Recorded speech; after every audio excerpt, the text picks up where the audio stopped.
Ya se está grabando todo, ya hay gente que se puede conectar, ya se está conectando gente inclusive, así que perfecto. Bienvenido Guillermo. Hoy seguimos con el mes de la ciencia. Hoy tenemos una charla muy especial porque viene desde Bariloche. Viene Guillermo Pregliasco a darnos una charla sobre sus trabajos. Bueno, no sé, yo no tengo la seguridad que puedo decirte, Willy. Y viene para hablar sobre sus trabajos en física forense. Él es un investigador que es cercano a nuestra institución. Él ha venido cuando se creó la especialidad justamente en criminalística, acá en FAMAF, y bueno, lo tenemos como invitado, viene un par de días acá para hoy poder dar esta charla y mañana para la presentación del documental que trata justamente sobre sus trabajos. Así que, nada, de vuelta, muchas gracias por venir a visitarnos, por estar acá, y ya te dejamos para que haga lo tuyo. Bueno, no, voy a tratar de no usar el micrófono, me parece que se escucha y prefiero la comunicación directa. Lo que voy a contarles se escapa un poco a la lógica de la presentación científica, en el sentido de que no les voy a contar un caso en el que anduvo todo bien, que soy un capo y todo eso, sino que les voy a contar un poco, más que nada, anécdotas de vida, de cómo fue construida de alguna manera mi carrera. Les voy a contar la reconstrucción de la masacre de Trelew, pero eso ha atravesado muchos años de mi vida y de mi carrera académica, y un poco lo que quería transmitirles es,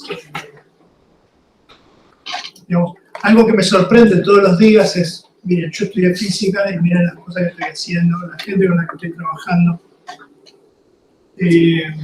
Así que un poco lo que quería contarles era eso.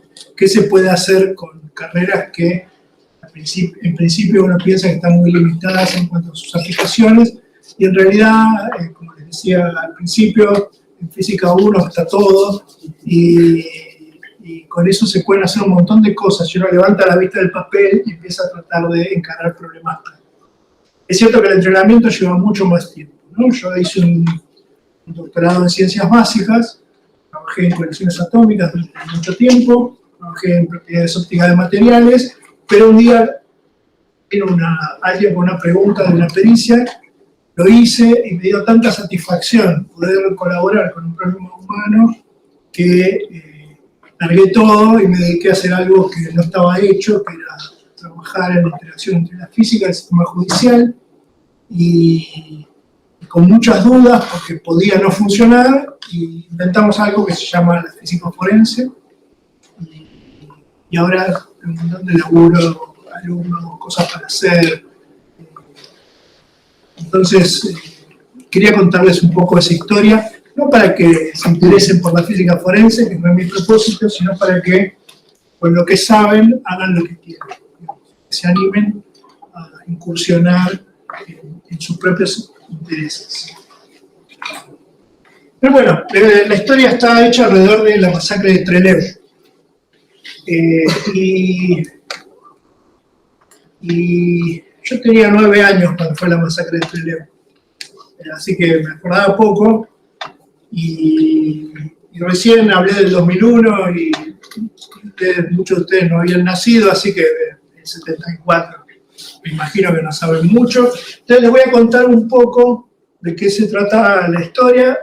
La historia es muy rica y está llena de condimentos. Solo les voy a contar una estructura general, y si alguien piensa que falta un dato, por favor interrúmpame y hablamos también de eso. ¿Sí? Bien, les tengo que contar de qué se trató la masacre de Trelew. Estaba en aquel momento, estamos viendo una de las tantas dictaduras que vivió en Argentina. Hubo una dictadura que duró muchos años, que fue la que más años duró, que fueron cambiando, el poder cambió según muchos dictadores. Esta fue lo que se llamó la Revolución Argentina, se autodenominó la Revolución Argentina, cuyo propósito era borrar el peronismo de la faz de la tierra. Es algo que a mucha gente parece muy fascinada en lograr. Y que que eso va generando toda una tensión social que fracasa como idea. Fracasa como idea, y en realidad el punto que muestra el fracaso de eso como idea ocurre acá en Córdoba, que fue el Cordobazo. Estamos durante la dictadura de Lanusse, que es el último dictador de esa secuencia, que es el que va a terminar acordando con Perón para que regrese al país y para que haya un retorno a la democracia. En aquel entonces, a partir del Cordobazo o alrededor de esa época, surgen también organizaciones armadas que todas tienen la característica en común que son pibes muy jóvenes, son militantes que como mucho tienen 22, 24 años, una cosa así. Así que son pibes muy jóvenes que empiezan a incursionar en una ideología que estaba muy instaurada dentro de la época, y los que logran poner presos la dictadura militar los manda a dos penales que se arman con ese fin. Uno es el penal de Rawson y otro es el penal que estaba en Chaco en Resistencia, ¿sí? Pero la mayor parte de los pibes que agarran tenían que ver con las organizaciones armadas, las empiezan a mandar a Rawson. Rawson es un penal que lo llamaban el penal de máxima seguridad. En realidad la seguridad estaba dada por la situación geográfica. Rawson en aquel momento era la nada misma, estaba rodeado de Patagonia, era un lugar muy aislado, frío, con muy poco acceso. Había un avión por semana que iba a la ciudad de Trelew, en realidad, que está más o menos a 20 kilómetros, y ese era un lugar donde la gente estaba muy comunicada, ¿sí? De hecho, hay toda una gran historia respecto de que los familiares de los presos políticos le llevan comida y ropa al penal, y van estableciendo toda una relación con la población de Trelew que empieza a apadrinar a los presos políticos y asegurarse que no les falte yerba, puros, cosas para leer, y además era gente interesante en la zona. Entonces se anota gente para ir a visitar a los presos, para charlar y para tener cierta comunicación. Y eso genera una red de comunicación entre la ciudad de Trelew y los presos políticos que estaban en esa zona en aquel entonces. El tema es que pertenecían a distintas organizaciones, algunos peronistas, otros de izquierda, y deciden organizar entre todos una fuga del penal. ¿Sí? La historia de esa fuga todavía está por escribirse, es bastante impresionante lo que hicieron, porque estaban en una ciudad aislada, porque deciden fugarse en un penal que es declarado de máxima seguridad, y lo hacen más que nada como un hecho político, ¿no? Y la fuga del penal de Rawson la van haciendo, consiguiendo alguna cosa que se parece al uniforme de los guardias y a algo que se parece a un arma. Creo que logran hacer entrar un arma en pedazos, la arma allá adentro, y con eso van tomando el penal. El día 15 de agosto van tomando el penal desde la última celda y van reduciendo a los guardias, les van sacando los uniformes, las armas, y van logrando progresar y ir tomando todas las partes del penal hasta que llegan a la entrada. Cuando llegan a la entrada se produce un tiroteo con los guardias, donde muere un guardia, es el único guardia que murió ese día, pero el resto logran de una manera inmovilizarlos, sacarles las armas, qué sé yo, y cuando terminan dicen, bueno, mandan una señal al exterior que estaba convenida para que entren los camiones que se van a llevar a los 120 presos. La idea de la fuga era que se fugaran 120 presos políticos del lugar. ¿A dónde se iban a ir? La idea era irse al aeropuerto de Trelew, porque toda la fuga estaba coordinada con el único avión que venía por semana. O sea, ellos iniciaban la fuga cuando recibían la noticia del exterior de que el avión había salido de Buenos Aires. el avión iba a salir con gente de las organizaciones adentro, iban a tomar el avión, entonces iban a llegar a Trelew con el avión tomado, se subían los 120, que eran los que entraban en el avión, y la idea era irse a Chile de Allende, y ahí ver qué hace. Ese era el plan original. Un dato que para mí es importante, y que estando en Córdoba de mencionarlo, es que en ese momento está preso en ese penal Agustín Tosco. Y a Agustín Tosco le ofrecen participar del plan de fuga, y él se niega, y dice, no, ustedes son de organizaciones clandestinas, y yo pertenezco a un sindicato. Y me tiene que sacar, los trabajadores de Córdoba me tienen que sacar. Y nada, habla de la entereza ideológica que tenían estos personajes. Bien, resulta que hacen la seña al camión del exterior que nos va a sacar a buscar, todo había sido un fenómeno, y el que tenía el camión no entiende la seña. No entiende la seña y dice, uy, salió todo mal, me las tomo por si acaso, y se va. Y hay un pendejo que tiene un Ford Falcon que dice, no, yo me la juego, qué sé yo, y se mete al penal, y efectivamente habían logrado tomar el penal, y ahí se logran subir 8 dirigentes, que son los capos de las distintas organizaciones, era todo muy jerárquico en cualquier momento, y ellos salen para el penal, para el aeropuerto. Y el resto se queda ahí sin tener vehículos para ir. Entonces se empiezan a llamar por teléfono a remises para que los pasen a buscar para poder ir al aeropuerto atrás de los otros. Y logran venir 2 vehículos, se suben 21, y los 21 salen para el aeropuerto retrasados respecto de los demás. Los demás se quedan en el penal, como eran militantes y tenían la idea era generar un acto político, no pasa nada si no se van, entonces cierran la puerta del penal, esperan un rato, llaman a la policía y le dicen vengan a recuperar el penal que nos devolvemos, ¿no? Y la policía piensa que es una pero digamos, ese fue lo que pasó el penal. Y el tema es que tenemos entonces, del penal al aeropuerto, tenemos unos cuantos kilómetros, tenemos unos 12 kilómetros, creo que son, un camino de tierra, es de noche, y los que llegan primero, llegan, el avión aterriza y está tomado, efectivamente, toman de rehenes a todos los pasajeros que venían en el avión, y se suben los 8 al avión, y esperan. Y los que vienen atrás no llegan, tardan en llegar. Dicen, si acá los milicos se dan cuenta de lo que pasó y nos atraviesan un camión, falla todo el plan, el avión no puede llegar. Entonces, esperan todo lo que les da y de repente dicen, bueno, salgamos porque no da para más. El avión despega y ellos están llegando al aeropuerto cuando ven pasar el avión para arriba, ¿no? Y si bien no se pueden ir, ellos viven el momento como un momento de una victoria política, ¿no? Porque le han mojado la oreja a la dictadura y han mostrado que se podían fugar del penal de máxima seguridad.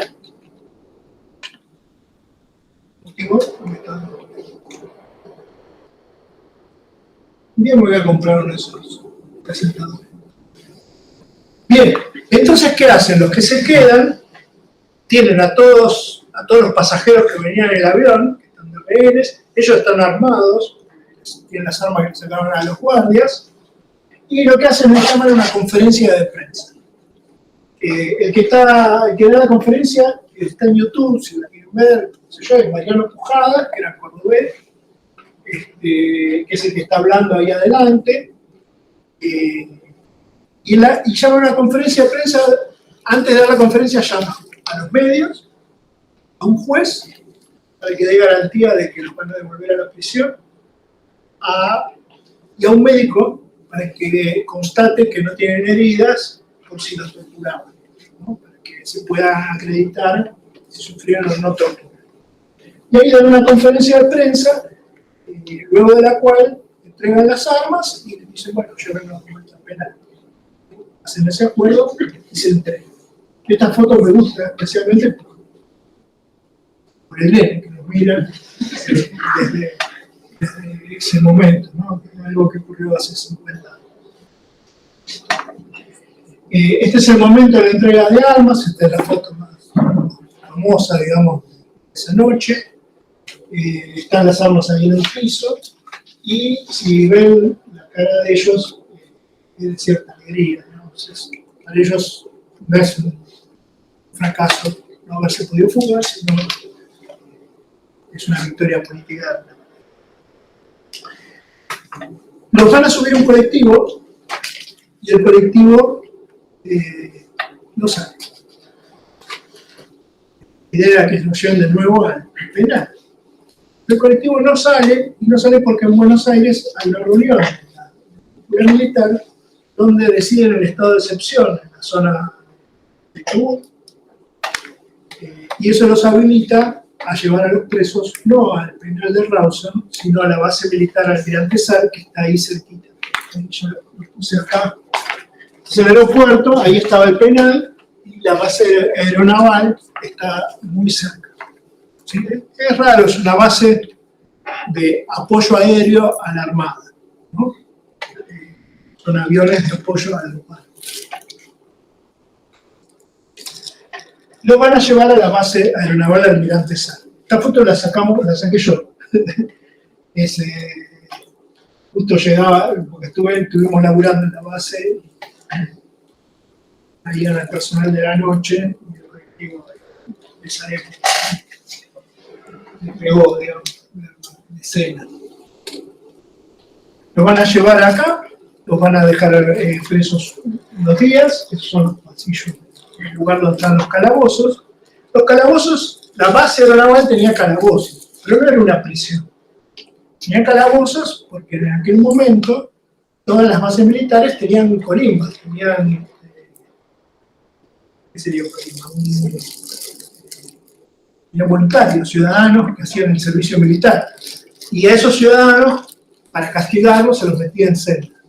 Entonces tenían celdas, todas las bases militares, para castigar a los ciudadanos que no cumplían adecuadamente sus tareas. Y los van a llevar a esas celdas, que no están preparadas, no son de máxima seguridad, ni nada por el estilo. O sea que ya tenía una lógica un poco extraña el llevarlos acá en vez de llevarlos de vuelta al penal de Rawson. La fuga fue el día 15 de agosto, y ahí empieza una serie de tratativas entre la dictadura argentina y el gobierno de Allende para que devuelva a los presos que se fugaron, ¿no? Y Chile, durante todas las comunicaciones, responde siempre: Chile va a hacer lo que haga falta para mantener la integridad de estas personas. Con lo cual, no dice ni que sí ni que no da la extradición, pero tampoco la niega. Entonces queda en esa situación de no respuesta. Durante esos días, los presos de Trelew denuncian que maltrato permanente, los desnudan, los hacen barrer desnudos en lugar. No es el nivel de tortura que después venimos a procesar a través de lo que fue la Panadera en los años posteriores, pero de alguna manera es un ensayo de lo que se va a venir. Trelew, en algún sentido, es un ensayo de muchas cosas que volvimos a ver con otra dimensión, pero con la misma sintaxis. Pero ellos denuncian esos maltratos, los sobrevivientes de la masacre, y lo que sucede es que el 21 de agosto, Chile, que un problema más no podía tener Allende en aquel entonces, de Chile los deja salir a los jugados de Rawson y que se van a Cuba. Son 18 dirigentes que se van a Cuba y a la madrugada siguiente, a las 4 de la mañana, 4 oficiales van a abrir una puerta de las celdas, hacer salir a todos al pasillo y ahí les vacían 3 cargadores de armas a repetición y van a matar a 19 de los 21. hay 3 que sobreviven. Los 3 que sobreviven van a ir al penal de Devoto. Estamos en el 72, ¿no es cierto? El 73 son las elecciones en las que asume Cámpora, y Cámpora asume, parte de su campaña era liberar a los presos políticos. El 25 de mayo del 73, el penal de Devoto es tomado por los presos. En esa toma del penal, los presos se pueden juntar entre las celdas. Uno de los presos era Paco Brondo, y él junta a los 3 sobrevivientes de Trelew y les toma testimonio. Y eso está escrito en un libro que se llama Trelew, la patria fusilada. Y ese es el testimonio más importante que cuenta lo que pasó esa noche, cómo fue organizada. En las fotos que se lo ve a Paco Brondo salir de Devoto, tiene en la mano unos papeles que son escritos. La noche o la mañana del 22 de agosto, o 8 de la noche, porque todavía para la mañana ya había la Armada hecho 3 versiones sobre lo que había pasado. Les voy a contar solo una por una cuestión de simplicidad,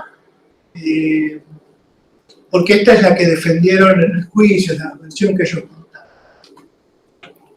La idea es, este es el lugar que ellos representan, esto salió publicado en el diario La Prensa, pero la hicieron desde la Armada. Dice que fueron a las 4 de la mañana, lo cual es bastante inusual, porque los presos estaban haciendo mucho ruido, lo cual también es extraño, porque fíjense, estamos en la Patagonia, en un lugar aislado donde casi no hay nadie. Entonces, fueron el personal de guardia, que después vimos y supimos que no era el personal de guardia, sino que fueron militares de rango los que estuvieron, y los guardias hicieron que se fueran, que a esa hora, a las 4 de la mañana, fueron al lugar, los hicieron salir a los presos al pasillo y les dieron un discurso aleccionador sobre el buen comportamiento, esas cosas que hacen los militares. Lo inverosímil de la historia es que el que hace el recorrido es un capitán. El capitán está armado, tiene el arma en la cartuchera y camina entre los presos dándoles el discurso, ¿sí? Ya, digamos, como protocolo, caminar entre presos armados es una tontería grande como un rancho, porque te pueden sacar el arma, ¿cierto? Y es efectivamente lo que dicen que pasó. Que el capitán Sosa hace una recorrida entre los presos, hablándoles, y cuando llega a la punta, cuando termina el recorrido, está delante de Pujadas, Pujadas le saca el arma, le hace una toma de karate, dice la declaración, le saca el arma y ejecuta un par de tiros contra los guardias. Y eso hace que los guardias se asusten y le vacían 3 cargadores de PAM, una arma de repetición de 9 milímetros, que serían 120, 130, 150 proyectiles, sobre el pasillo. Algunos presos se tiran dentro de las celdas. Los que sobreviven hablan de que entraron a las celdas a darles un tiro de gracia. De hecho, a algunos de los que sobreviven les pegaron el tiro, el segundo tiro, y aún así sobrevivieron. Y en algún momento entró el jefe de la base militar y dijo: ¿qué carajo está pasando acá? Y lo cual denota que no todo el mundo estaba al tanto de lo que iba a pasar ahí. Y ahí es donde se llevan a la enfermería a 4, no a 3. Hay 4 sobrevivientes, pero uno lo dejan sangrar en la enfermería, y hay 3 que logran ser trasladados a Bahía Blanca, a la base de Punta Alta. El hecho conmovió a la sociedad argentina.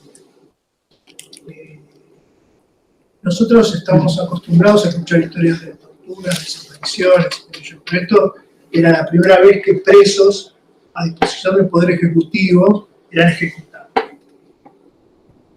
Un hecho que conmovió a todo el mundo, conmovió a toda una generación de jóvenes Y es más, yo conocí gente de la extrema derecha que fue al velatorio de los pibes de Trelew porque consideraba que era algo que no se hacía, eso no puede pasar. Es interesante cómo nos vamos acostumbrando a hechos de violencia progresivamente mayores, pero eso no siempre fue así. La Argentina tiene una tradición distinta.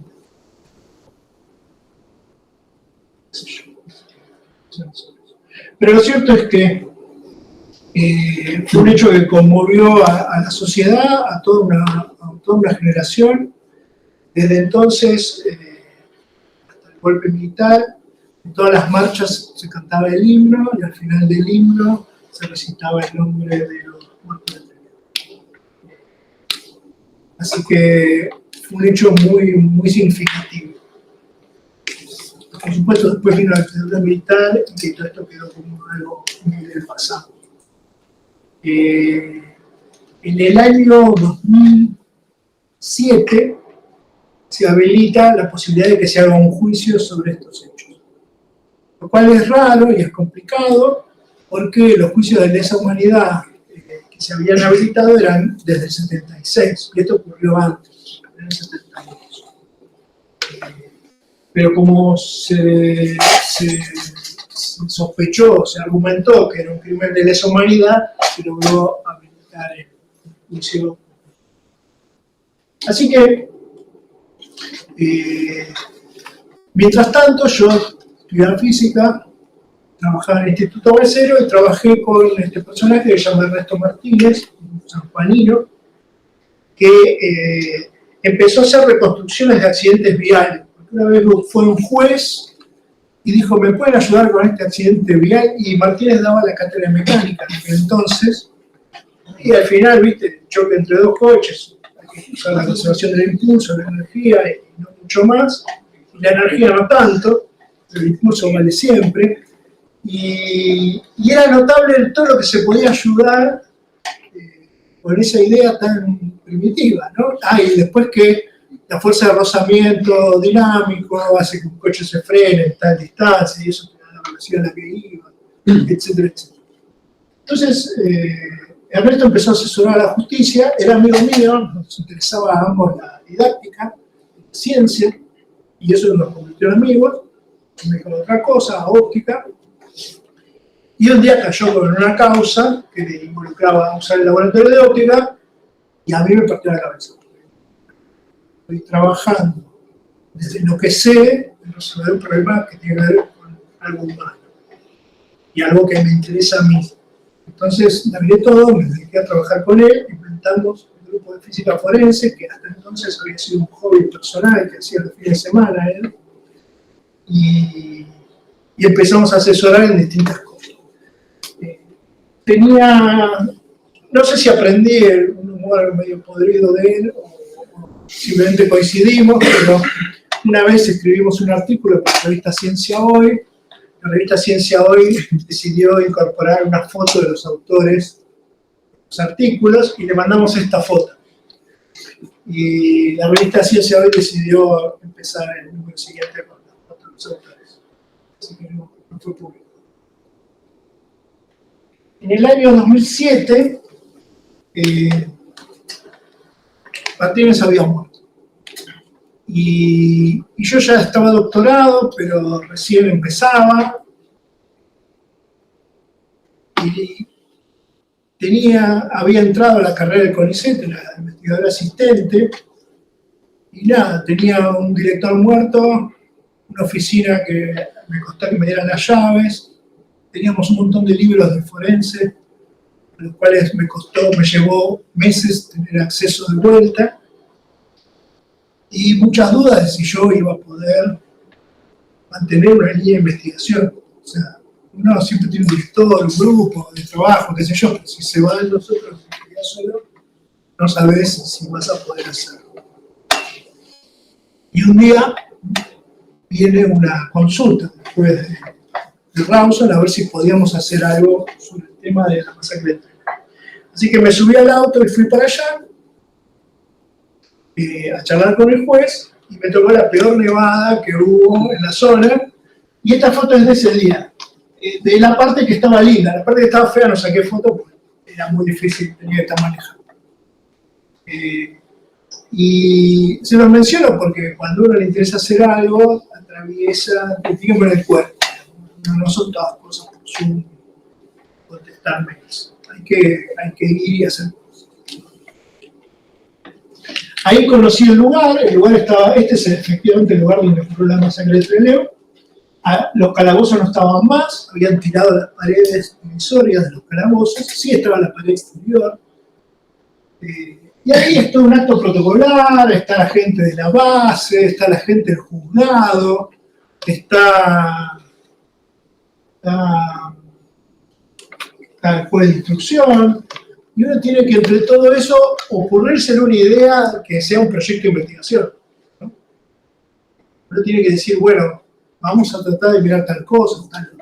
Tenía muchas dudas. Ustedes saben, vieron películas de forenses y cuando en la escena del crimen ponen las bandas, hay que preservarla, que nadie pise, que nadie toque. Bueno, esto era todo lo contrario. Cuando me llamaron habían pasado 35 años que el lugar estaba en manos de la Armada. Entonces, ¿qué voy a encontrar? Nada. Así que estuve a punto de decir que no. La gente tengo amigos en el CELS que les comenté y les pedí consejo y ellos me dijeron, mira, lo que son los centros de detención, hemos visto que toda esta gente se ha considerado tan impura durante tantos años que no han hecho un intento serio por borrar huellas o por condición. Tal vez encontrás algo. Así que, andá, decí que sí. Entonces dije que sí, con serias dudas. Y la propuesta fue, lo que me pidió el juez fue encontrar algo material de esa noche. Traerme algo material de esa noche. Porque no puedo trabajar solamente con testimonios y libros. ¿Sí? Entonces esa fue la propuesta, que fue muy laxa, fue muy abierta. Y empezamos un trabajo, hice una propuesta de trabajo.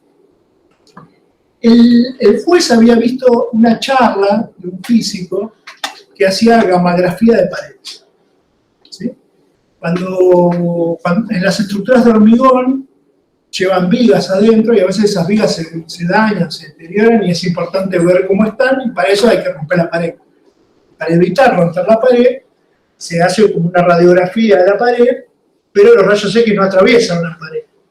Entonces necesitas algo más energético. Se pone una fuente radioactiva de rayos gamma, una placa igual que una radiografía y se puede ver a través de la pared distorsionada de las vigas y hay que aprender a leer esa información. Entonces él me dice, podrías fijarte, a mí me interesa que te fijes con rayos gamma, a ver si hay proyectiles incrustados en la pared. Así que hice primero eso, que era lo que el juez quería, me llamó. Y ahí lo llamé a Mario Mariscotti, que era el que tenía esa técnica. Le ofrecí participar de la pericia y dijo que no, que él prefería hacer el trabajo y entregarme a mí un informe técnico, que yo me encargue de la publicación con la justicia. Y acá está el aparato que tiene una fuente de rayos gamma y con un cable hacían que la fuente se metiera adentro de la pared y ahí metían una placa radiográfica, la dejaban en exposición un tiempo y aparecía si había un contraste, se podría ver. Y con eso hicieron un escáner de toda la pared. El tipo de inhomogeneidades que encontró son las que se ven ahí arriba, que eran muy modestas y muy difíciles de leer. Lo cual pasa con cualquier radiografía del cuerpo humano, ¿no? Uno ve la radiografía y a menos que tenga el ojo entrenado no se ve nada. Pero lo cierto es que no fue demasiado útil la técnica. En paralelo, resulta que la construcción, como tenía tiempo al cohete mientras hacían esto, yo tenía que... Dije, ¿cuál es el impacto, cuál es el efecto de balas en mampostería? Y descubrí que no había nada escrito. Eso me llamó la atención porque uno como investigador empieza a trabajar en un tema y tiene que leer durante varios años papers y libros y qué sé yo para encontrar algo que no está hecho. Y acá di el primer paso y ya encontré algo que no estaba hecho. Y eso es una constante que tiene que ver con las cosas aplicadas. Cuando uno quiere hacer algo aplicado, descubre que hay temas de investigación de San Puta que están siendo pasados por alto por el grupo de investigación y que están buenísimos porque justamente lo que te llevó a esa pregunta es lo que hace que sea valiosa esa respuesta, ¿no? Resulta que esta base militar fue hecha en la misma época y por el mismo arquitecto con la que se hizo el Centro Atómico Bariloche, que fue previamente una instalación militar. Entonces yo tenía acceso a paredes iguales. Busqué unos restos de demolición que había de un edificio que habían reformado, lo llevé al polígono de tiro y empezamos a tirar con distintos tipos de munición sobre esa pared y a registrar eso y salió un paper de eso. O sea, cuando uno quiere hacer publicaciones en ciencia, hay veces que hay temas delante de los ojos de uno que no están, que son valiosos. Propia génesis. Y lo que descubrimos es que las balas comunes en general no quedan incrustadas. Las balas supersónicas, que son las del FAL, sí atraviesan una pared entera sin desviarse. Es impresionante lo que hacen, pero los FAL son los que usan los colimbas y las armas cortas son las que usan los oficiales. Entonces nosotros estamos esperando el tipo de orificio que encontráramos, hablaba del rango que tenían lo que habían dicho. Para hacer el trabajo, una de las cosas, como yo estoy en clase de física experimental mucho tiempo, y lo que más me preocupaba, en realidad lo único que me preocupaba de la gammagrafía, es que nos pudiéramos entender en los resultados. Y para que nos pudiéramos entender, había que definir un sistema de coordenadas. O sea, lo único que yo necesitaba era tener un buen sistema de coordenadas, y eso lo quería asentar yo. Yo viajé a poner el sistema de coordenadas. Y era un sistema de coordenadas que tenía que machear de adentro y de afuera. Y el problema es que afuera el nivel del piso era distinto que adentro, así que tuve que hacer un sistema de coordenadas adentro, transferirlo al exterior a través de la ventana y hacerlo de los dos lados. Y ahí hicimos un sistema de coordenadas. Para eso necesitaba un ayudante, no lo podía hacer solo, y un ayudante que sea un nerd como yo, que sepa física, y invité a mi primer equipo de trabajo. Trabajé con Pablo Girardín, un alumno mío de mecánica, con el que pegamos onda, nos hicimos amigos, yo le invité, se pagó por el trabajo, lo que había, pero para mí fue una satisfacción muy grande que un alumno mío venga a poner el sistema de coordenadas. Así que eso fue lo que hicimos, y los resultados de la gammagrafía fueron muy modestos, pero nos indicaban algunas zonas donde había algunas reformas recientes. Como eso no funcionó ni dio demasiada información, había que armar un segundo equipo y hacer otra cosa, algo que sea útil de veras, que aporte información. Entonces armé un segundo equipo para venir. Como yo sabía que iba a romper las paredes, necesitaba alguien que saque fotos. Que las veces que uno labura y saca fotos a la vez, o te salen mal las fotos o te salen mal el laburo. Entonces contraté a Alejandra Bartoliche, que es la que está a la derecha, que es una fotoperiodista que hubiera venido gratis y pagando de ellas, si fuera por el caso, porque quería entrar al lugar y documentar el sitio. Pero vino, trabajó con nosotros y hizo un trabajo más. Y también estuvo Marina Estuque, que se estaba por recibir de licenciada en criminalística, y estaba a laburo y quería hacer algo, se enganchó y formamos un equipo. Y un día nos fuimos a ver las paredes de la base, pero sin tener una idea de qué íbamos a hacer. Porque si no está en el lugar, no se te ocurre qué hacer. Así que fuimos al lugar, y a mí me da ternurita ver esta foto de vuelta. Llevamos unos caballetes, y allá sacamos un par de puertas, le pusimos arriba los caballetes, teníamos mesa, los prolongadores, y llevé los chiches más queridos. Que es un poco de duct tape, la Victorinox, un Dremel, que no lo usamos para nada, pero qué bueno que están. Unas rasquetas, un nivel, el equipo de mate. nada, me causa gracia ver esa foto de qué es lo que yo pensé que me iba a hacer. Pero esto es interesante porque nosotros estamos formados y formateados para trabajar en el laboratorio o para trabajar en una oficina con la foto de los chicos al lado, con la computadora, con la pantalla grande, la vista al parque. Y en realidad está bueno aprender a laburar sin nada de eso. Esto es laburar lejos de casa, lejos de una comodidad general, tirado en el piso.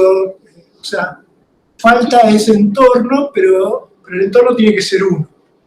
Yo hice alguna vez trabajo con geólogos y a mí me maravilla eso de que los geólogos tienen la libretita acá y hacen anotaciones científicas mientras caminan, y discuten a la noche mientras están en el fogón, ¿no? Es algo muy, muy interesante. Y yo creo que tenemos que poder hacer física al aire libre también. Los astrónomos tienen una tradición más de eso, aunque la van perdiendo porque los observatorios son cada vez más. Sí, es una ventana de Zoom. Un montón de fierro. Pero bueno, me parece que hay algo muy valioso en poder hacer ciencia en el terreno, ¿no?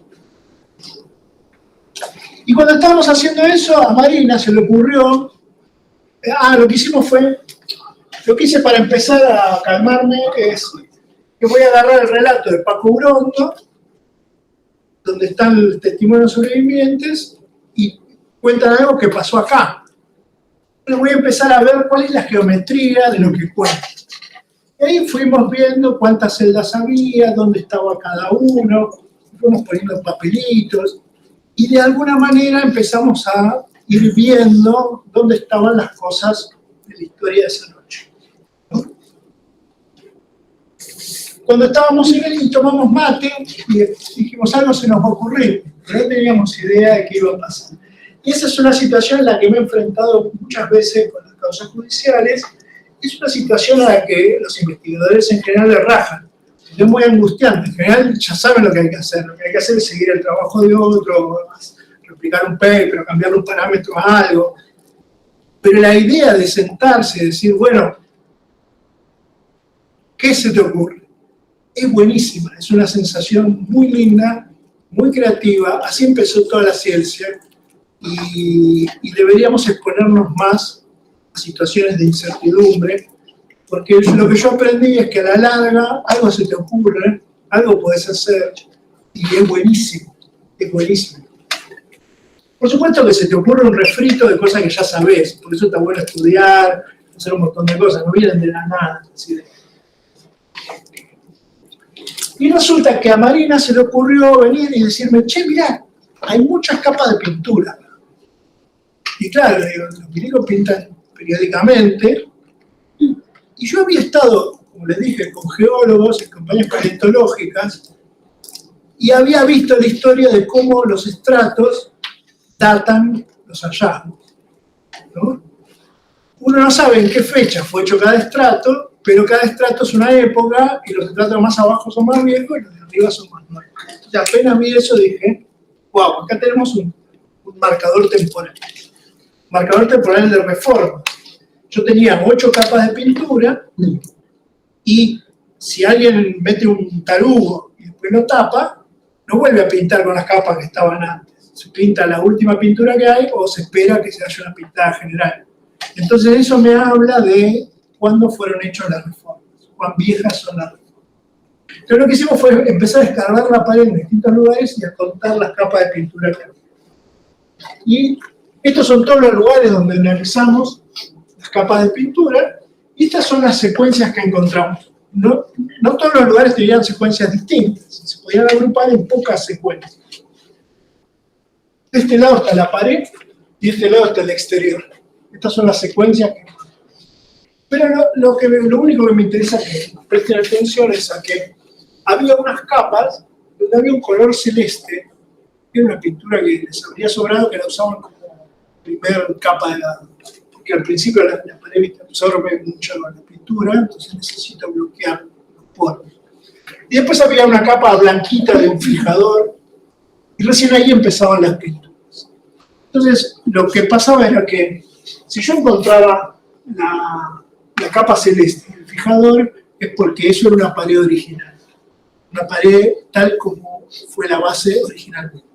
Y si encontraba que faltaban las capas de abajo, quería decir que había habido una reforma, y si faltaban más capas era más reciente, y si faltaban menos, no.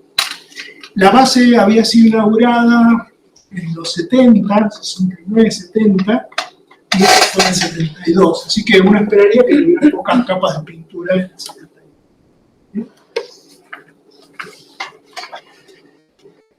Viendo en cada lugar, uno podía ver dónde faltaban capas de pintura, y ahí ubicábamos el lugar donde estaban las paredes.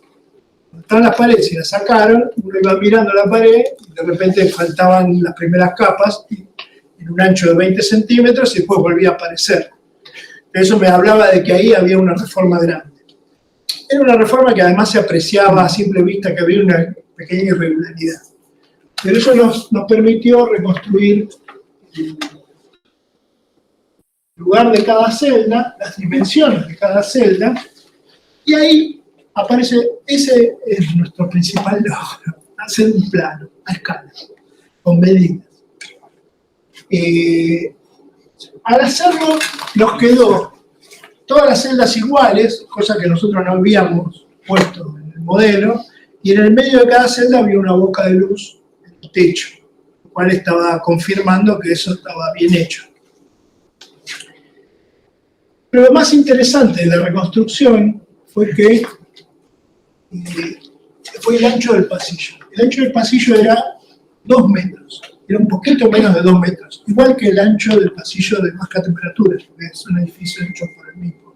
El laboratorio donde yo trabajo tiene el pasillo que es igual,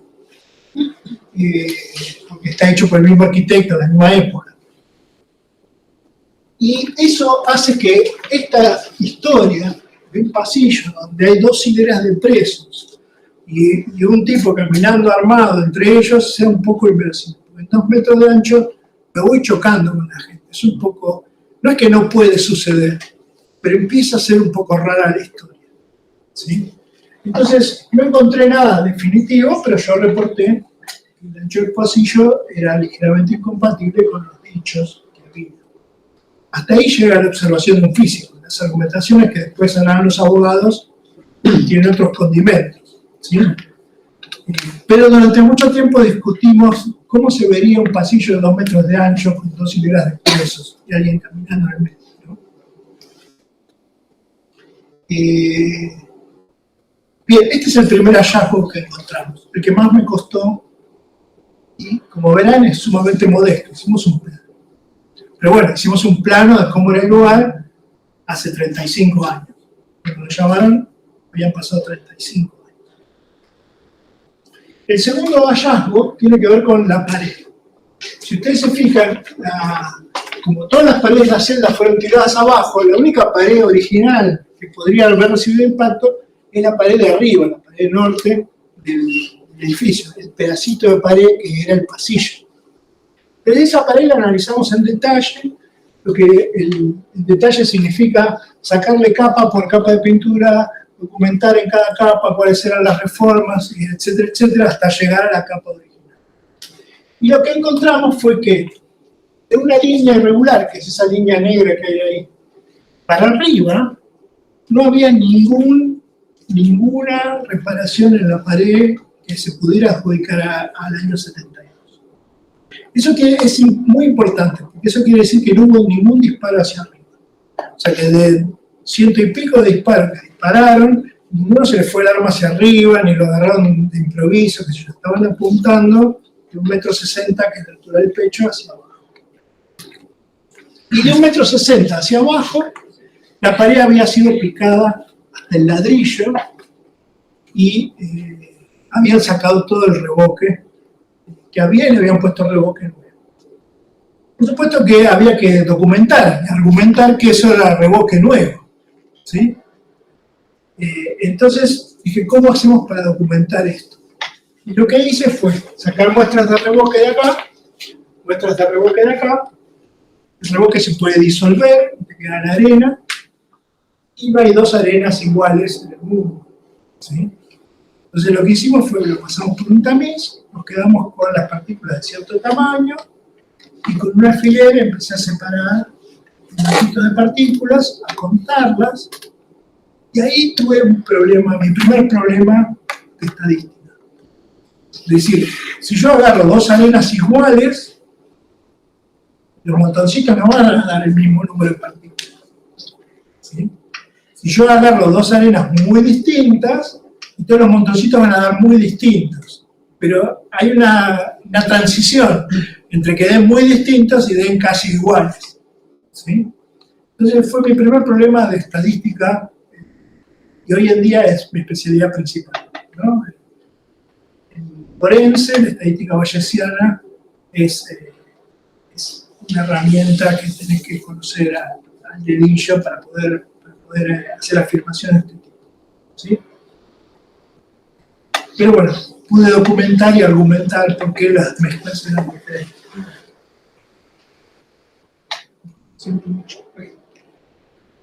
Ese fue nuestro segundo hallazgo. El tercer hallazgo fue un poco raro.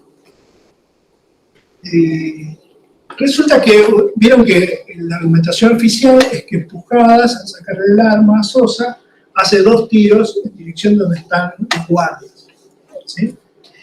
Unos días después de lo que fue la masacre, dejan entrar una revista de la época, se llamaba Así, una especie de revista Gente, con fotos muy bien impresas, y esa revista no saca ninguna foto en dirección a donde fue la masacre, pero sí documenta con todo detalle los disparos que hizo Pujadas contra los guardias. La foto que aparece en la revista es esta, es una foto partida en 2, donde aparece una puerta con 2 disparos, y aparece acá una puerta con un disparo. Esta puerta con 2 disparos tenía que estar del lado de los guardias, y cuando estoy en el lugar la encuentro. Se puede identificar perfectamente. De los 2 disparos, uno pega del vidrio, no se ve acá, pero se ve en la foto. Uno pega del vidrio y el vidrio no está más, fue reemplazado por un terciado, el vidrio no queda. Pero acá hay un disparo en el terciado de la puerta, y lo que hice fue una regla de 3, agarré una navajita, escarbé la pintura y encontré una reparación hecha con masilla ahí abajo. O sea, este sí fue un lindo hallazgo, porque encontramos algo que tenía que ver con esa noche, que todavía estaba ahí 35 años. Por supuesto, tuve una discusión con mi grupo, porque los demás no querían analizar. Los demás me decían, no, pará, pero esa es la versión de la Armada.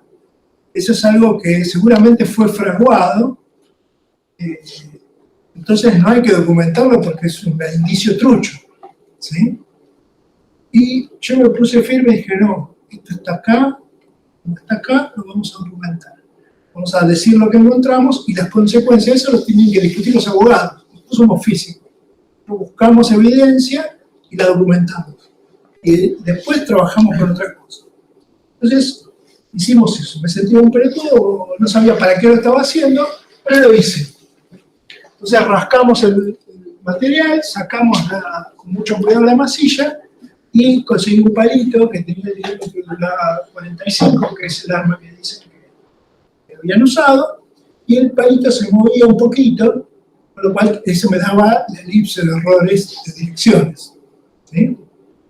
Entonces lo que hice fue poner el palito y dije, voy a escribir las coordenadas polares del palito. Y viste, es un dibujo que lo hice 3000 veces en electromagnetismo y qué sé yo. Bueno, te doy una escuadra y un transportador y dame las coordenadas polares de algo respecto a la puerta. La cantidad de veces que lo tuve que hacer hasta que estuve seguro que no estaba haciendo una macana fue increíble. Después lo metés en lápiz y papel y anda bárbaro, la computadora, todo. Pero tenés el piolín ahí y lo tenés que medir, te sentís un tarado. Pero bueno, son cosas que pasan. Lo menciono porque me parece que hay un salto entre lo que uno aprende en la facultad y cuando lo tiene que usar. Y ese salto, por más que parece una estupidez, es un ejercicio difícil de hacer. Entonces saqué las coordenadas polares y dije, y era un tiro que iba de arriba hacia abajo. Entonces, si va de arriba hacia abajo, bueno, me puedo acercar hasta cierto punto. El tiro no puede ser hecho así. Y a medida que me alejo, tengo que subir la mano, entonces, cuando llego a esta altura ya es un tiro medio loco. Nadie tira así. Entonces, hice la intersección de ese cono ovalado con un plano a cierta altura y eso me dio una región en el espacio, era esta. Entonces, reporté, miren, acá había un agujero, ese agujero es compatible con un disparo hecho desde esta posición.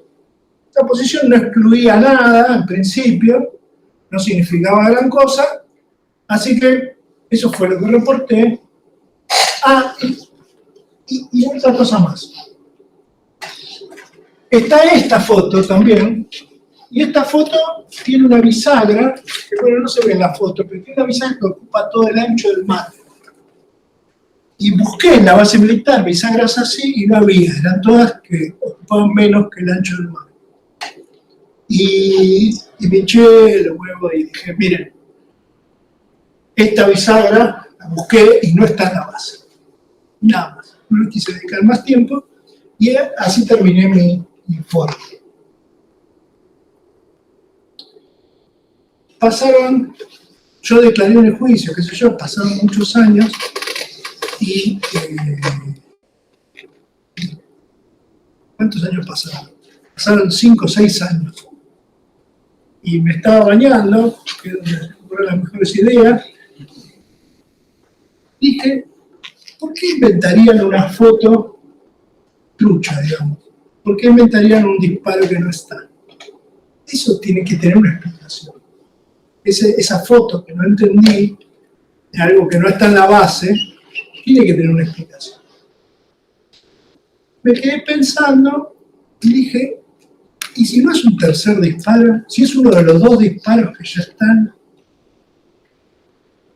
Y me acordé que lo que había dentro de la puerta era un baño.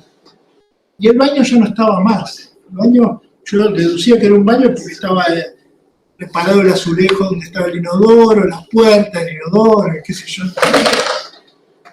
Salí de bañarme, me fui a la oficina y agarré y prolongué esa línea hacia adentro y era compatible con el lugar donde estaba la puerta del baño. ¿Sí? Tardé 6 años andando. Y cuando miraba la foto me sentía el rey de los huevones porque esta es la puerta de un baño, si no llega al piso. Me tenía delante los ojos todo el tiempo. Lo interesante del asunto es que lo que yo terminé concluyendo, que eso no está en la base, es cierto, no estaba más en la base de eso, pero yo sé dónde estaba, porque tengo las marcas en el piso. Y al tener las marcas en el piso, la posición compatible de este disparo se achica un montón. ¿Sí? Porque yo ahora puedo alinear 2 puntos, 2 puntos tienen una recta. ¿Está bien? Eso sucedió mucho tiempo.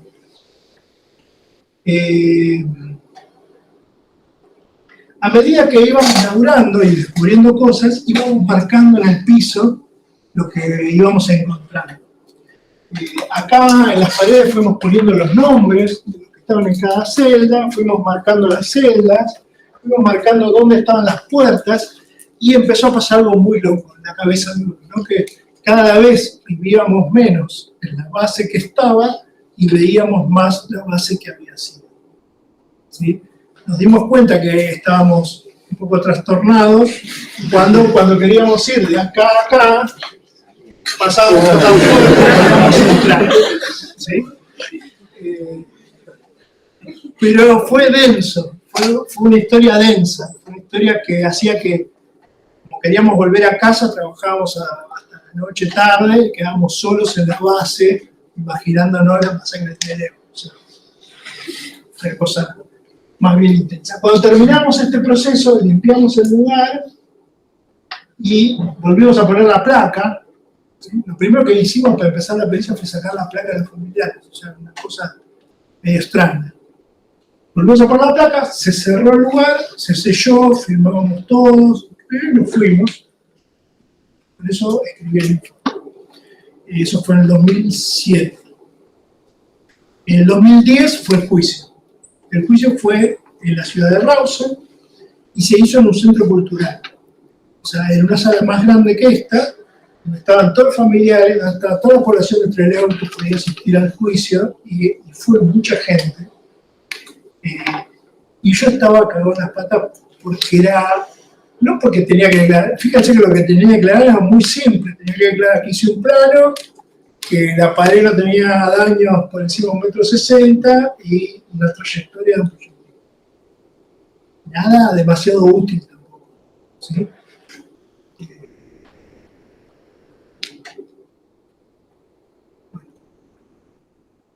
Ahí estoy a punto de declarar en el juicio. Tengo esa cara, no porque soy, por supuesto, aquí de traje, tengo esa cara no por exceso de seriedad, sino porque acabo de montar todo el desayuno. La conciencia de lo que uno está haciendo es como dar todos los exámenes a la vez. Y bueno, declaré en el juicio, salió todo muy bien, y cuando termino, el jurado me dice, que yo no sabía que eso iba a pasar, me dice, ¿podría mostrarnos en el lugar los hallazgos que usted tiene? Entonces, nos subieron en las camionetas, yo seguía bajo juramento, y me llevaron de nuevo. Esta es una foto del lugar. Esto fue el día de la sentencia, están los familiares, pero este es el lugar en que fue el juicio. Pero ante algo parecido estaba parado yo.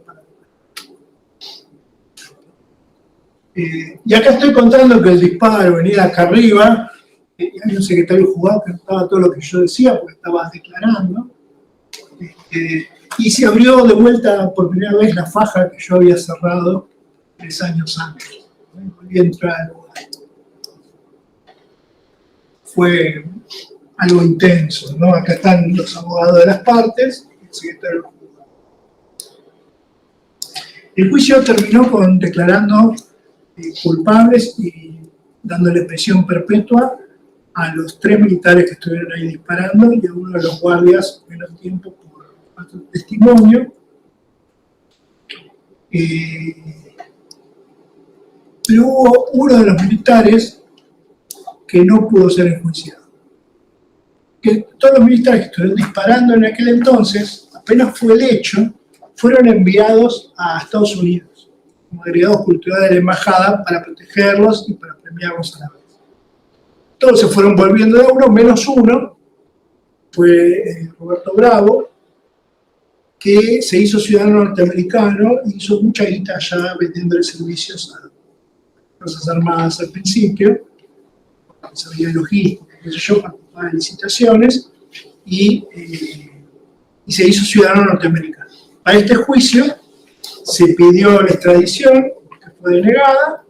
Cuando termina el juicio y se le da perpetua a los compañeros de Bravo, se vuelve a pedir la extradición oficialmente desde el ente judicial.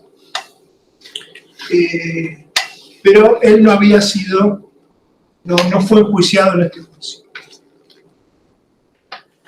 Ahí quedó. Me olvidé del tema, no sabía nada, pasó el tiempo y en plena pandemia recibo un WhatsApp de una chica, una caruda, de una organización que es el Center for Justice and Accountability, que es de Estados Unidos y cuya misión es una asociación de abogados, cuya misión es extraditar represores de otros países que vienen con su que habían decidido hacerle un juicio civil a Bravo para demostrar, acreditar la responsabilidad que tuvo en los hechos de la masacre. Se le hizo un juicio civil porque lo que se le podía hacer según la ley. ¿Sí? Me dijeron que les interesaba mi pericia y que si yo estaba dispuesto a declarar en Estados Unidos. Y yo pensé que era una joda. Estábamos en la pandemia, todo encerrado.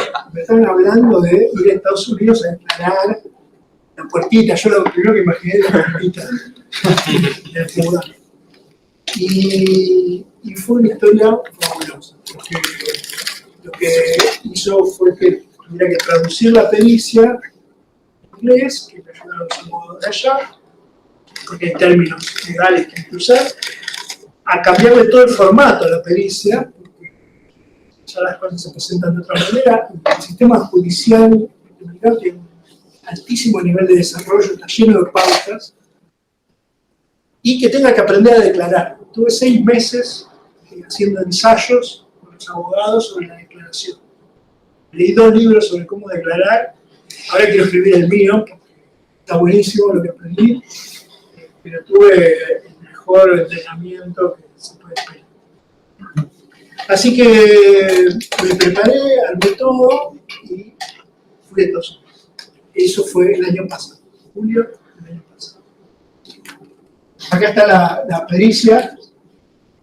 Esto lo escribí yo, o sea, no lo puedo creer. Yo estaba escribiendo y decía, yo estoy participando de esto, ¿cuándo?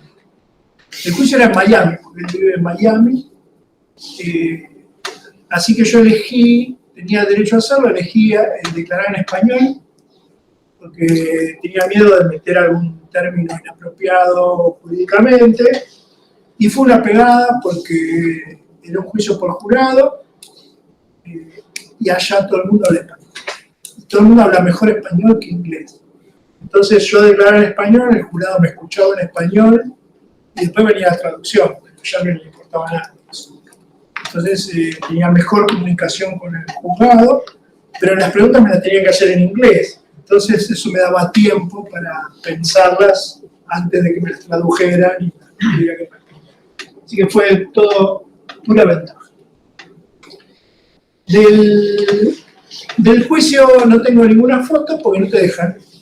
No te dejan ni siquiera entrar a un celular. El juicio. Y este es el único croquis que yo hice para contarle. Yo participé de todo. O sea, sabía que estaba participando de algo que no iba a poder volver a participar.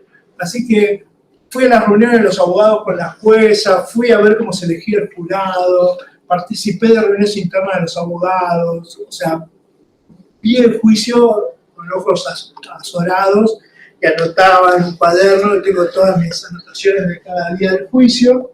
Y acá tengo la distribución de lo que era el jurado, no se entiende nada, pero nada, yo estaba entusiasmado, y acá está la puertita, güey, ven, y ahí había como un pinchito donde ponían a los que declaraban como testigos. El juicio duraba unas 5 días, ¿no? Empezaba el lunes, terminaba el viernes, y tal vez la sentencia estaba el mismo viernes. Claro, estuvieron 1 año y medio preparando eso, ¿no? Pero el juicio duraba 5 días. Yo declaraba el jueves. Y declaraba después de Bravo. Una estrategia que tuvieron los abogados fue llamar a Bravo como testigo de la acusación. Entonces declaraba antes que yo. Y eso era interesante porque Bravo y yo éramos los únicos que estábamos ahí que conocíamos la base. ¿Sí? Y yo iba a hacer una declaración, iba a contar eso, un plano, una trayectoria y una huevada. O sea, yo no sentía que eso fuera, tenía mucha relevancia histórica, pero no sentía que fuera muy útil. Y Bravo declara antes que yo, y Bravo hace algo muy raro, que es, cancherea todo el juicio, y cada vez que le señalan algún detalle, él dice, no me acuerdo, pasó hace mucho tiempo. No aclara nada durante todo su testimonio. Claro, había que tener a Bravo adelante. Era un personaje sobre el cual uno había leído mucho y había visto historias, ¿no? Y en algún momento le dicen, ¿y cómo fue que Pujadas le saca el arma a Sosa? Ah, dice, eso me acuerdo perfectamente. Entonces dice, ¿puedo mostrarle al jurado? Sí, cómo no. Entonces sale del cuartito, se para adelante, se para acá en el medio, apuntándole al jurado, y dice, venía Sosa caminando, y Pujadas lo agarra así del cuello, le saca el arma, y mientras está cayendo, dispara así. ¿No?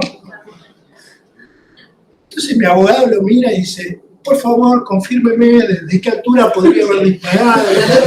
Sí, se para otra vez. a ver, dígame, ¿dónde estaba parado? Y él lo ubica a la altura de... Él lo ubica por acá. Usted dice, a la derecha, la celda 7, a la izquierda... Sí, estaba exactamente acá. Y yo me doy cuenta ahí que no tenía nada que ver con la trayectoria que yo había encontrado, ¿no? Y le íbamos a hacer pelota. Fue una sorpresa muy grande. Y a la noche llego y me dice el abogado, tenemos que cambiar todo, tenemos que cambiar el orden de la presentación. Decime por favor que no tenés nada publicado en Facebook, porque si tenés alguna opinión sobre este tema en Facebook nos hacen pelota. Bueno, yo no uso Facebook hace años, sin laburar jueces, ninguna opinión tuya sobre las causas tiene que estar en ningún lado. Yo no uso redes sociales directamente. Y le digo, y mira, venimos de 6 meses de ensayar la declaración, yo ya te conozco, vos me conocés a mí, revisemos un poco y hagamos la declaración como salga. Y la declaración salió espectacular, y cuando llegó el momento de hablar de la trayectoria del disparo, yo digo, permiso, ¿puedo mostrarles cómo es la trayectoria? Entonces me paré en el mismo lugar que se paró Bravo, y el abogado me pregunta, desde el lugar en que estaba parado Sosa, ¿cómo tendría que ser el disparo para que sea compatible con la trayectoria? Y dije, así. Le di un silencio, se acabaron las preguntas, y empezaron a hablar de la prescripción, de los plazos, problemas de abogados. Empezaron a hablar de si no habían pasado suficientes años, pero lo cual demostró que Bravo estaba mintiendo y ya está, digamos. Sobre eso no se puede volver a hablar. Así que fue una cosa muy interesante porque yo iba con un resultado de física muy sencillo y no es eso lo que resuelve el problema. Lo que resuelve el problema es la interacción que tiene con otros, con los testimonios, con los abogados, con otras situaciones. Y eso es lo interesante, hacer que la ciencia forme parte de otras cosas, ¿sí? La petulancia de los científicos nos lleva a pensar que podemos arreglar los problemas del COVID y los problemas de organización social, y qué sé yo. Y no, en realidad lo que hay que hacer es hacer un aporte para que otros puedan tomar decisiones y hacer buenas argumentaciones.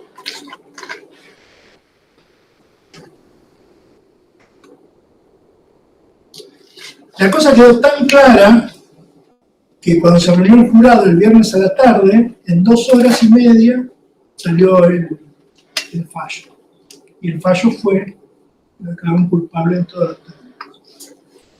Así que esta foto es la foto de todos los que son los abogados, los familiares, la gente de la organización que me llamó, y esta es la puerta del juzgado.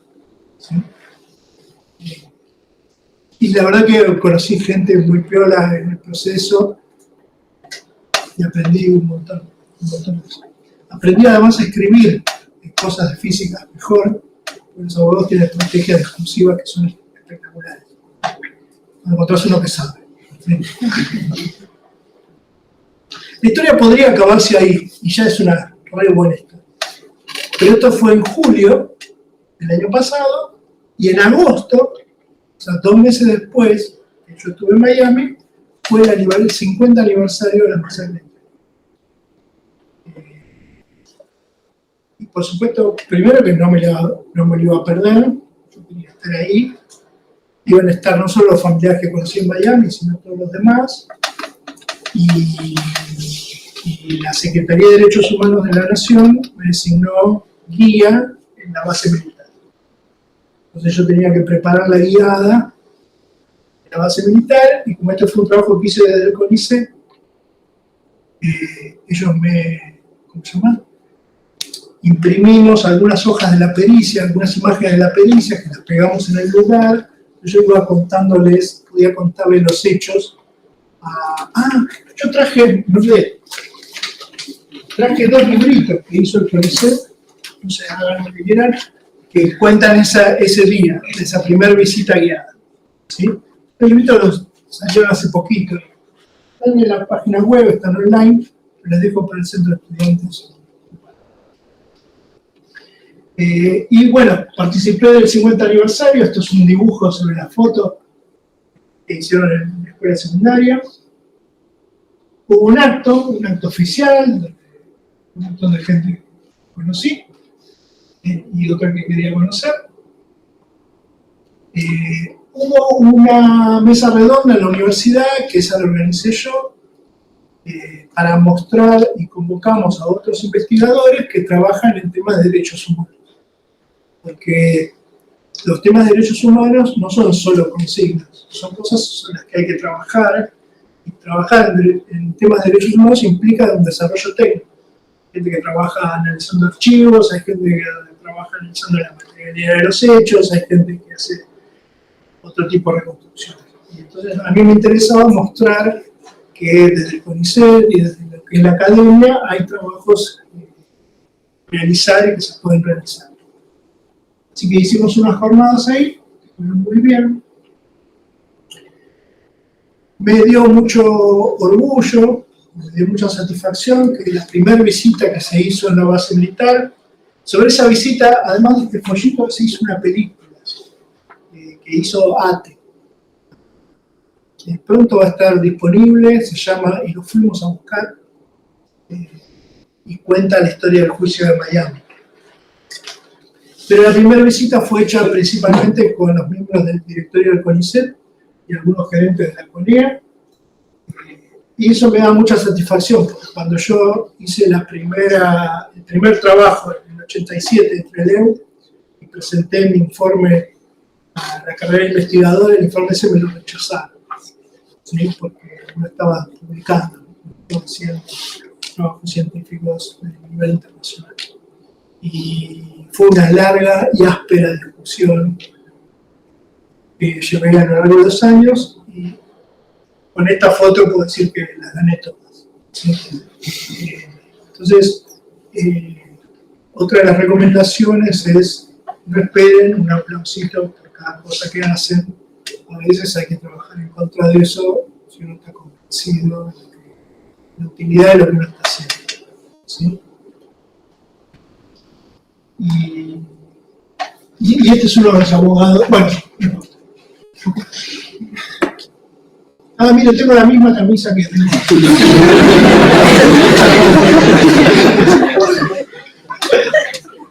Ahí hice algo muy nerd. Dije, en una de las visitas guiadas, miro así y digo, uy, son 19.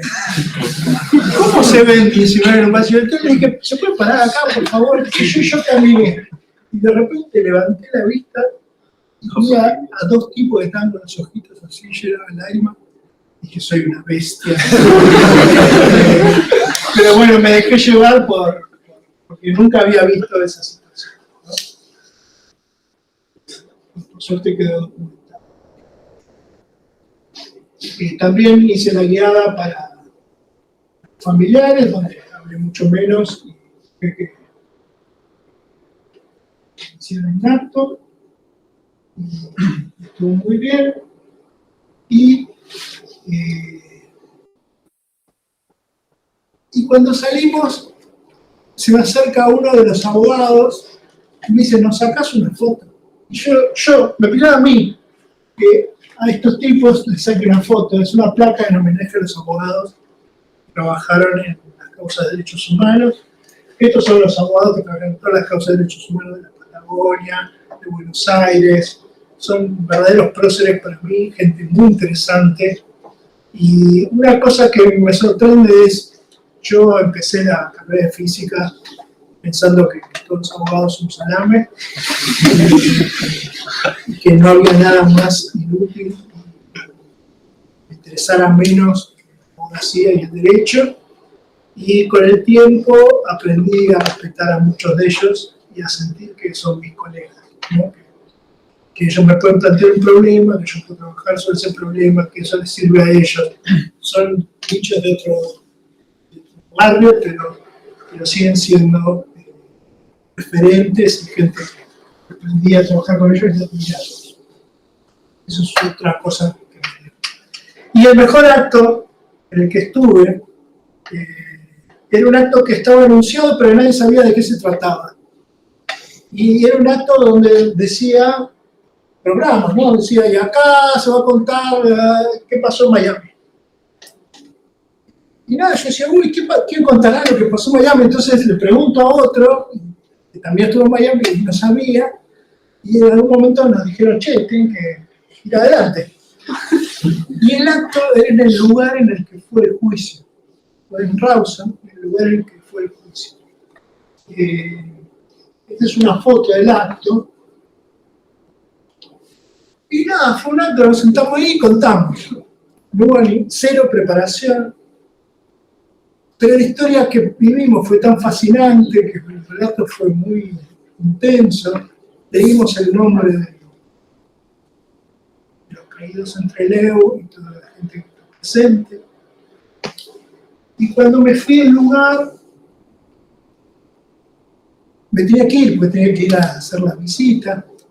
Fui al lugar, todo el mundo salió y me dio un abrazo, ¿no? Y me dijo gracias.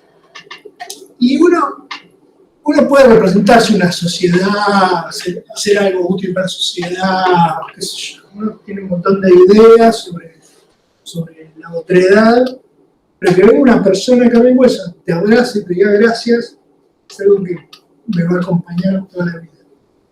Y tiene que ver con exponerse y con hacer algo que tenga que ver con nosotros.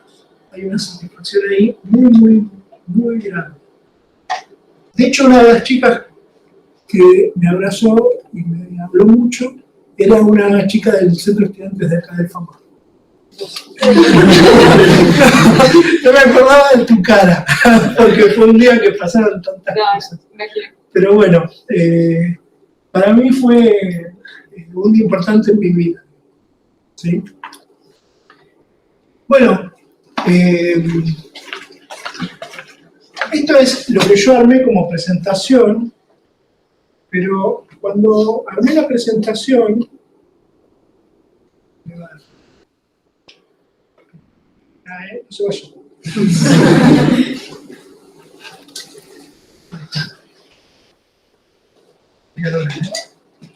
Cuando armé la presentación, me sobraron un montón de fotos. Y cada foto tiene una historia, y son cosas que pasaron, y son cosas que algunas son divertidas, otras son tristes, otras son emocionantes. Y me di cuenta que en estas charlas lo que queda afuera es la vida, ¿no? Lo que queda afuera es la vida que vivimos cuando hacemos lo que hacemos. Es decir, John Lennon dijo que la vida es lo que nos pasa mientras estamos pensando en otra cosa, o algo así. Y lo cierto es que en la carrera profesional uno conoce un montón de gente y pasan un montón de cosas y que quedan afuera de las charlas, pero son las cosas más importantes, son las cosas que nos dan satisfacción en la noche, nos dan satisfacción cuando se para la pelota y decimos, mira lo que hicimos. Así que bueno, eso es lo que tengo para traerles hoy.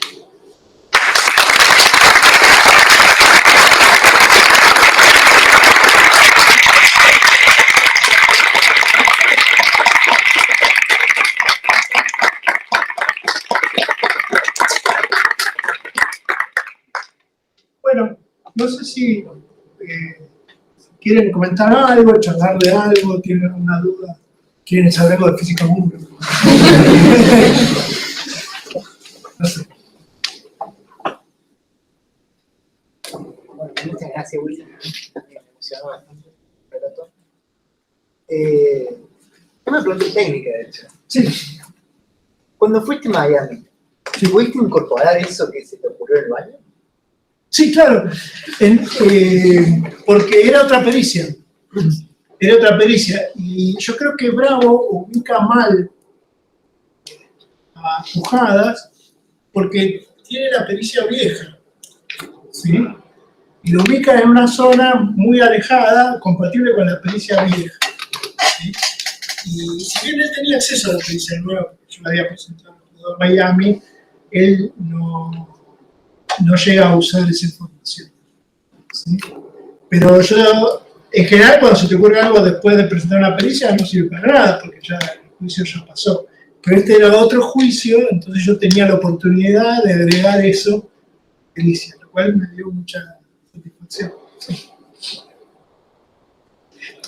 La ciencia y la justicia tienen un objetivo común, es la búsqueda de la verdad. ¿Sí?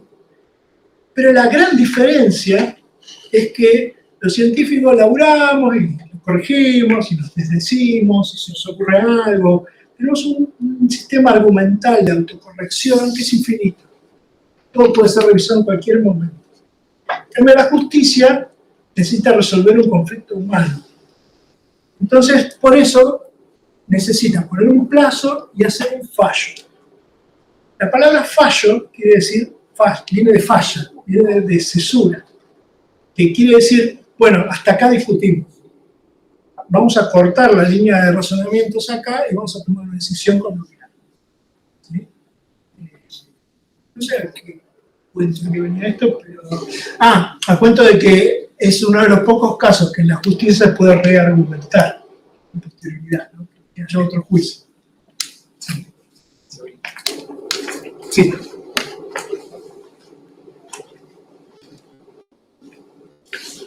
¿Alguien quiere preguntar algo más? Tengo una pregunta que me quedó la duda. Viste que en el plano que vos tenés las celdas hasta acá y en el plano de la armada el hall es más grande. Sí. No coincide, digamos. No coincide. Simplemente no coincide. Es interesante que lo conseguí después, no llegué a meterlo acá. Uno de los sobrevivientes, Aidar, estudiaba ingeniería y él hace un croquis. Y el croquis es buenísimo, coincide bárbaro, coincide bastante bien con lo que había hecho. Sí. Tengo otra pregunta. Sí. ¿El informe que vos escribís es un informe como el que escribimos nosotros para el laboratorio o tiene cosas? No, es un informe de física, pero tiene que servir para alguien tan bestia como un juez o un abogado que te puede entender. Sí. Porque acá viene un tema. Si vos escribís algo como si fuera para los colegas, cuando lo leen, ven un montón de palabras, si pones una fórmula, y ven algo muy complicado, entonces muchas veces aceptan las conclusiones porque lo dijo el doctor Pirulo. ¿Sí? Y eso es como perder la discusión. Me parece que el aporte que puede hacer la ciencia en el ámbito judicial es argumentativo, no es por autoridad. ¿Sí? Entonces, las pericias son como un informe de laboratorio, pero yo los organizo en 3 capas. La primera capa, voy con la segunda. La segunda es la argumentación, la estructura de la argumentación, donde trato de eliminar todas las cuentas y todas las cosas más o menos complicadas. Todas las cuentas, ese es el discurso, es un artículo de divulgación, ¿sí? Pero divulgación hecha para una persona pública, ¿no? Y todo lo que es súper técnico, que está hecho para los colegas, va como apéndice. Entonces, das la oportunidad de que alguien constate que lo que hiciste está bien hecho o que lo critique, ¿sí? Y después, las conclusiones de cada operación las pongo en negrita y las pongo todas juntas al principio. Cosa que si un abogado quiere ver, bueno, ¿qué hizo el perito este? Y concluyó estas cosas. Si quieres ver por qué, tienes todo el resto. Entonces, están esos 3 niveles en el informe. Es un arte escribir un buen informe, pero también es un trabajo, un ejercicio de divulgación. ¿Sí? En Estados Unidos se organiza la información en párrafos. Los párrafos están numerados. Entonces, cuando te citan, te dicen, como dijo el perito en el párrafo 122, de cada párrafo tiene que tener una idea bien clara, bien definida, para ser citado y argumentado.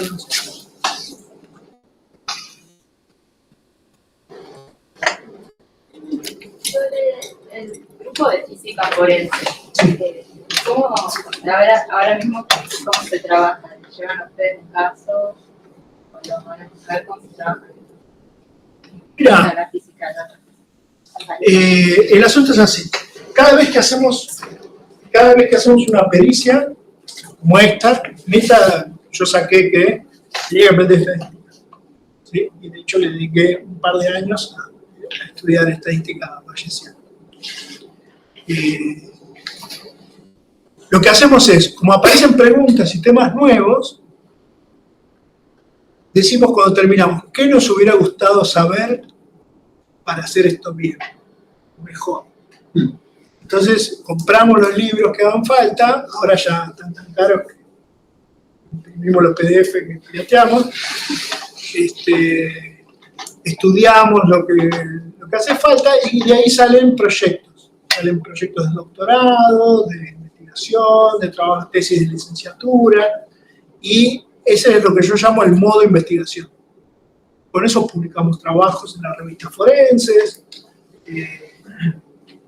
Entonces tenemos un modo que es parecido o igual a todo lo que se hace en los demás laboratorios. La única diferencia es que todos los temas están inspirados en alguna pericia que requería de esa información. ¿Sí? Y la otra cosa es cuando cae un trabajo, nos caen consultas permanentemente, no tan permanentes, hacemos 1 o 2 por año, ¿no? Y cuando caen las consultas, largamos todo, nos dedicamos todos a hacer eso, y es otro tipo de aprendizaje. A veces hay que ir a declarar, o sea, hay mucho training en eso, creo que tenemos buena experiencia, yo ya actué en más de 60 casos, y empezamos a ser conocidos a nivel internacional. Empezamos a trabajar mucho con el CELS y el equipo argentino de antropología forense, y eso nos llevó, ya hicimos 2 pericias para la Comisión Interamericana de Derechos Humanos, y ahora estoy trabajando con la Corte Criminal Internacional de La Haya, o sea, con Física 1 estamos haciendo cosas, pero lo que me doy cuenta es que hoy en día el conocimiento técnico es importante, pero tan importante como el conocimiento técnico es la capacidad para trabajar en equipo con gente de otras disciplinas. ¿Sí? Eso incluye a los abogados. ¿Tá? Entonces, si vos lográs trabajar en ese tipo de interacción,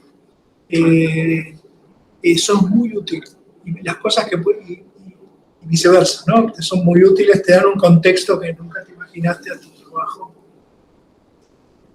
Y es muy interesante el trabajo así.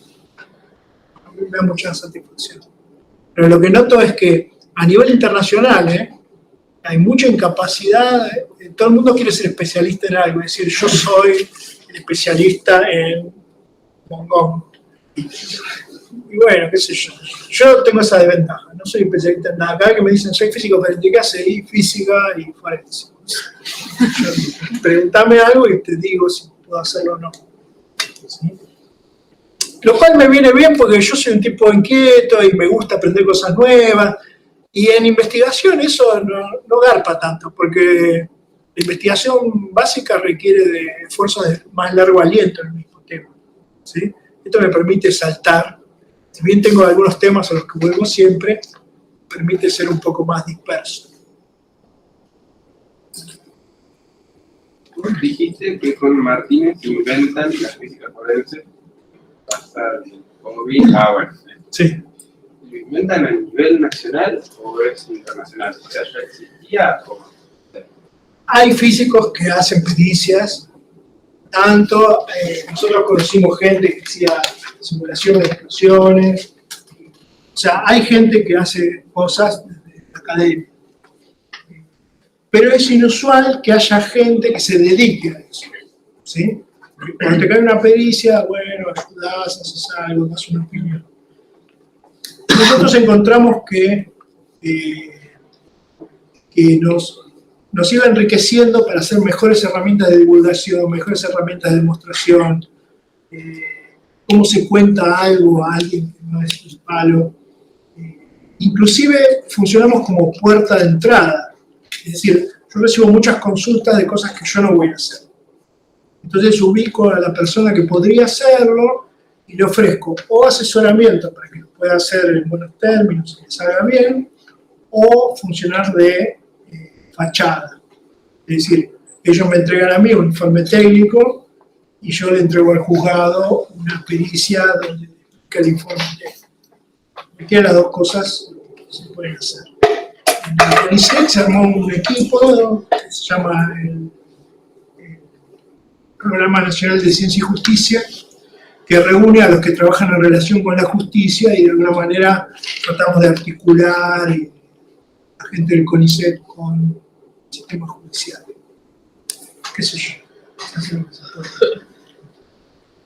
Sí. Pero saltamos así del lugar. Sí, no, yo tenía una consulta porque más temprano había dicho algo de que el informe de... O sea, yo entiendo que por ahí los investigadores CONICET cada tanto tienen presentado un informe Sí. y que por su trabajo y que otros rechazaron uno por esas diferentes cosas. Sí, 3. 3.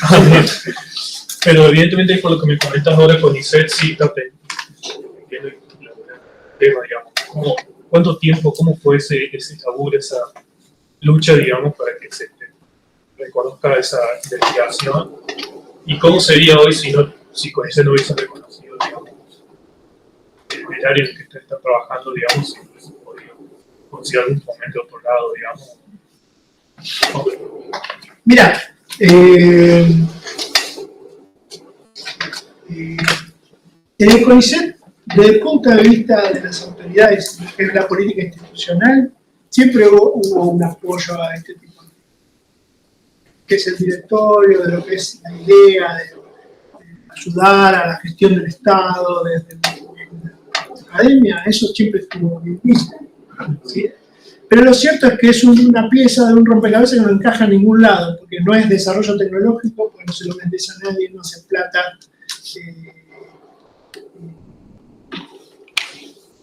Recién hace no mucho tiempo empezó a aparecer la figura de la transferencia social, porque se llamaba antes transferencia tecnológica y ahora se llama transferencia tecnológica y social.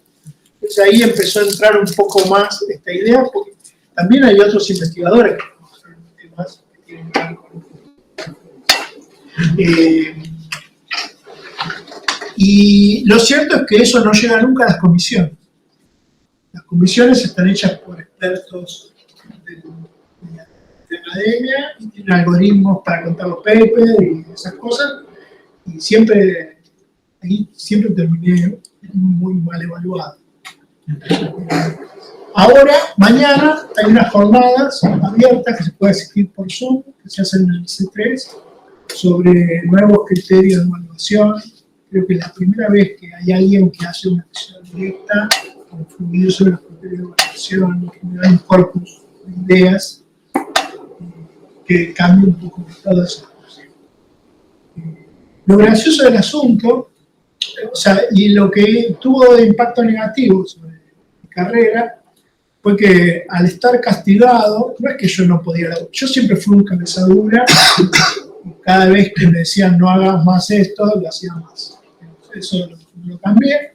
No necesité fondos para hacerlo, estos servicios se cobran en la justicia. Entonces la justicia de alguna manera bancó. Yo nunca tuve un subsidio, nunca. Ni me interesa tenerlo. Estoy orgulloso de no gastar plata del bien para hacer ciencia. O sea, lo que hice siempre se vendió. De alguna manera se pagó, a veces bien, a veces mal, me importa un carajo porque en el fondo yo tengo un sueldo, digamos, todo lo que se gana se usa para que el grupo funcione. O sea, no hacemos plata, ¿no? Pero logramos que el grupo funcione. Si tengo que viajar, hay un hermano que hacer un viaje cada tanto, dentro del país, ¿no? Pero digamos, eso no ha limitado mi actividad. Lo que sí limitó mucho, y eso me duele, es la toma de alumnos. Porque si yo estoy en una situación en la que a mí no me aprueban los informes, no puedo hacer que entre al CONICET alguien que trabaje conmigo. Si aparece un alumno, le digo, mirá, este no es el escenario para la vida, ¿no?